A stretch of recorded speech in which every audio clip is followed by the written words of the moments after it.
Ngayong 2024 ay tinaguri ang Year of Prayer. Alamin natin ang ilang mga paraan ng pagdarasal na hango sa tradisyon natin bilang mga Kristiyanong Katoliko. Unawain natin ang paraan ng panalangin na tinatawag na Taize Prayer dito sa Pilipinas.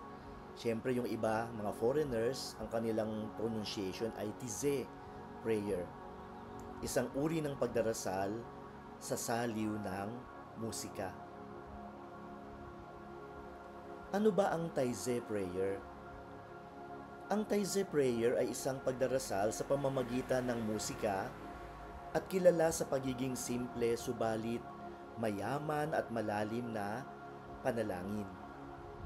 Ang musika ng Taize Prayer na maaaring pakinggan sa YouTube o anumang music platform ay gawa sa simpleng himig, simpleng tono na inuulit-ulit lamang. At ang layunin nito ay upang matulungan tayong mag-focus.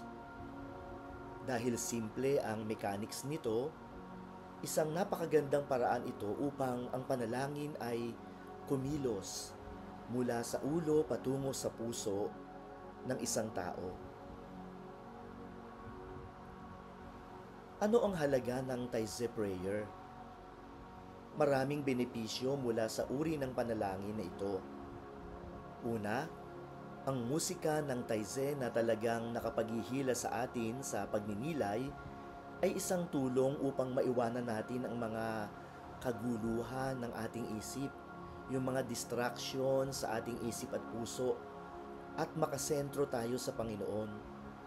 Para sa mga tao na laging nagdarasal mula sa isip at naghahanap ng bagong style ng panalangin, o para sa mga tao na talagang namang sanay magdasal mula sa puso, ang musika ng Taize ay isang napakagandang gabay at tulong sa atin. Ikalawa, ang musika ng Taize ay kaakit-akit. Madali kasi itong maalala, madaling ulit-ulitin, balik-balikan. Minsan nga yung mga sanay dito pahuni-huni na lamang sa maghapon kahit ano ang ginagawa, na ang ginagamit sa paghuni-huni nila ay ang Taize Prayer. Dahil ito ay may layunin na palalimin ang ugnayan natin sa Diyos, napakagandang awitin ito sa maghapon. At sa huli, ang Taize ay nakakatulong na magbuo tayo ng disiplina ng panalangin. Yung kasing tunog ng musika, yung tono, ay tamang-tama para sa reflection o meditation.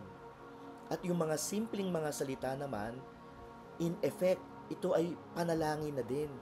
Hindi na kailangan ng mga complicated na mahahabang dasal.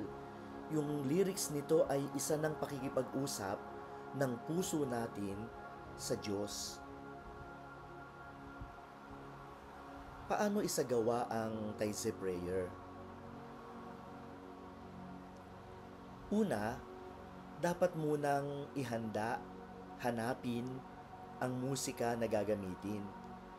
Katulad ng sinabi ko kanina, nandyan yan sa YouTube, sa Spotify o sa mga CD. Yung mga sanay na mga tumugtog, napakadaling sundan ang estilo ng mga awitin ng Taize Prayer. Ikalawa, tandaan na ito ay personal prayer. Akma ang Taize Prayer para magsagawa ng panalangin mula sa puso ng isang tao. Ang musika ay isang tulong para magdasal. Ang mga lyrics ay maaring gamitin bilang dasal mismo, katulad ng nasabi ko na. Yung mga sanay tumugtog, minsan nagdarasal sila ng Taize habang tumutugtog sila. Ang mahalaga lamang, ihanda ang musika para maging maayos ang pagkakasunod-sunod nito sa buong panahon ng iyong pagdarasal. Ikatlo, magandang panalangin din ang Taize kung may kasama ka. Dahil ito ay isang community prayer din, panalangin pangpamayanan.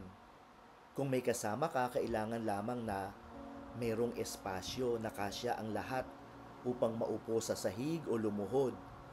May lugar para sa kandila, sa Bible, sa crucifix, sa icon o holy pictures. bulaklak at iba pang tanda ng panalangin. Kung maaaring gawin ito sa simbahan o chapel, lalo na sa harap ng Blessed Sacrament, napakaganda itong paraan ng adoration o banal na oras. Kailangan din na ang pag-awit, kung may mga kasama tayo, ay live upang sama-samang makiisa ang lahat ng kalahok, hindi lang nakikinig kundi lahat ay umaawit. Kung hindi posible na may live accompaniment dahil kulang ang ating mga musicians, ang isang maayos na song collection mula sa CD o iba pang gadget natin ay maaari na ding gamitin at sasabayan na lamang ng mga participants. At pinakamahalaga sa lahat, kahit na ikaw ay nag-iisa o may kasama, dapat may panahon para sa katahimikan. Hindi lang puro awit ng awit, kanta ng kanta. Mahalaga sa panalangin na gumagamit ng musika ang paghinto paminsan-minsan at paglalaan ng sandali sa katahimikan upang makinig sa salita ng Diyos, upang makipag-usap sa Diyos, at upang tanggapin ang mensahe ng Panginoong Hesus.